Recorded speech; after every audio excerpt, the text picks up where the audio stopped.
अस्सलाम वालेकुम जी, बिस्मिल्लाहिर्रहमानिर्रहीम। बड़ी ही लोगों ने मल्टीपल फोरम्स पे पूछा और बड़ी क्वेश्चन हुई इस टॉपिक पे कि जो स्कूल बच्चे की रूटीन है वो कैसी होनी चाहिए। बच्चे स्कूल से छुट्टी, बच्चे बीमार हो तो कब करानी चाहिए, छुट्टी करानी चाहिए नहीं करानी चाहिए। बाद पेरेंट्स आके कहते हैं जी कि वो टीचर ने बहुत सख्ती की है, बच्चे के मिड टर्म हो रहे हैं, बच्चे के एग्ज़ाम्स हो रहे हैं, बच्चे की क्लासेस हैं, तो छुट्टी बड़ी मुश्किल है हमारे लिए। बाद बच्चों को इवन हम छुट्टी रिकमेंड भी करें तो पेरेंट्स कहते हैं नहीं जी छुट्टी नहीं हो सकती, पढ़ाई का बड़ा हर्ज आ जाता है और टीचर छुट्टी नहीं करने देती।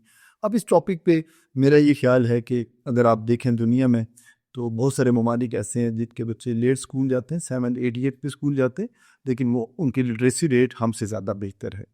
इसलिए ये जो स्कूल का जुनून है, डेफिनेटली पढ़ाई बहुत इंपॉर्टेंट है, बहुत ज़रूरी है, लेकिन जुनून नहीं होना चाहिए, ना टीचर्स को और ना पेरेंट्स को।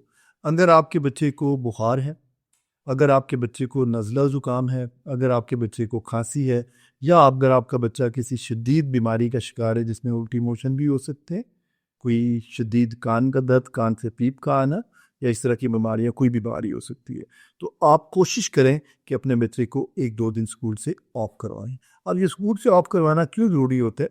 बहुत सारे बच्चे हम देखते हैं कि बहुत सारी वायरल इन्फेक्शंस होती हैं। मैं आपको छोटी छोटी एग्जांपल्स देता हूँ। फॉर एग्जांपल, एक बच्चे को मीजल्स है, खसरा जिसको कहते हैं, एक बच्चे को चिकन पॉक्स है जिसको लाकड़ा काकड़ा कहते हैं, एक बच्चे को वायरल फ्लू है इसको नज़ला ज़ुकाम कहते हैं। अब सिर्फ अगर हम 3 बीमारियों की बात कर लें तो ये तीनों की तीनों बीमारियां खांसने और छींकने से फैलती हैं। अगर आपके बच्चे को खसरा, आपके बच्चे को लाकड़ा काकड़ा या फ्लू है, तो इन तीनों बीमारियों में सिम्टम्स का पता चलता है चौथे पाँचवें दिन जाके। बीमारी का पता चौथे पाँचवें दिन सॉरी जाके पता चलता है, सिम्टम्स आपको पहले ज़ाहिर होना शुरू हो जाते हैं। खसरे में पहले 3 से 4 दिन बुखार रहता है, लाकड़ा काकड़ा में 3-4 दिन बुखार रहता है, और फ्लू में बच्चे को नज़ला ज़ुकाम के साथ बुखार होता है। अगर आप अपने बच्चे को स्कूल भेजते रहेंगे तो स्कूल में बच्चा खांसेगा, छींकेगा और बाकी बच्चों को बीमारी लगा के आएगा। चौथे पाँचवें दिन जब आपका बच्चा बीमार होगा, इसी दौरान किसी भी स्कूल वाले दूसरे बच्चे को बुखार शुरू हो जाएगा, और वह आप वाला बच्चा सेकंड स्टेज में चला जाएगा जिसमें उसको रैश निकलना शुरू हो जाएगा, लाकड़ा काकड़ा के छाले निकलना शुरू हो जाएंगे, या उसको फ्लू थोड़ा सेटल होना शुरू हो जाएगा। वो जो दूसरा बच्चा स्कूल में था वो बच्चा बीमार होना शुरू हो जाएगा, उसको बुखार होना शुरू हो जाएगा, और फिर ये जो साइकिल है ये रिपीट होना शुरू हो जाएगा। इसमें जो पेरेंट्स की जिम्मेदारी है वो क्या है कि कोशिश करें अगर आपका बच्चा बीमार है तो उसको 1-2 दिन ऑफ करवाएं, अब डॉक्टर को दिखाएं। जो स्कूल टीचर्स हैं उनके लिए मैसेज है कि आप डेली कोशिश करें कि असेंबली के बाद अपनी क्लास की स्क्रीनिंग ज़रूर करें। सब बच्चों से पूछें किसी को नज़ला ज़ुकाम खांसी तो नहीं है, किसी बच्चे को शदीद बुखार तो नहीं है, किसी बच्चे के जिस्म पे कोई रैश तो नहीं है, कुछ छाले तो नहीं बने हुए। और अगर इस तरह की चीज़ें हैं तो बहुत सारे स्कूल हैं जिनमें हम भी वर्कशॉप्स करवाते हैं। आप अपने टीचर्स को, आप अपनी जो स्कूल की फैकल्टी है उनको वर्कशॉप्स करवाएं, बेसिक चीज़ें उनको पता हों कि क्या क्या बेसिक चीज़ें हमने बच्चों में देखनी है।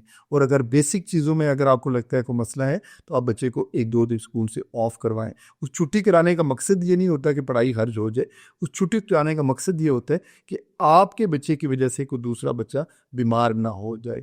और ये जो बीमारियाँ हैं ये फिर एक क्लास में फैलती हैं, ये 3 बच्चे ठीक हो जाते हैं, 3 और बीमार होते हैं, वो ठीक होते हैं, 4 और बीमार हो जाते हैं। उससे क्या होता है, बर्डन ऑफ डिजीज़ बढ़ता है। अगर आप देखें तो आपके बच्चे के 2 दिन ना छुट्टी करने की वजह से उसकी क्लास के 8 बच्चे 2 दिन छुट्टी करते हैं। इसलिए कोशिश करें कि अगर बच्चा बीमार है उसको स्कूल से ऑफ करवाएं, 1-2 दिन रेस्ट करवाएं, अच्छी हाइड्रेशन रखें, उसकी अच्छी खुराक दें, उसकी सफाई सुथराई का बहुत ज़्यादा ख्याल रखें। ये टीचर्स, पेरेंट्स और हेल्थ फिजिशियंस तीनों की जिम्मेदारी है कि इसके ऊपर फोकस करें। बहुत शुक्रिया।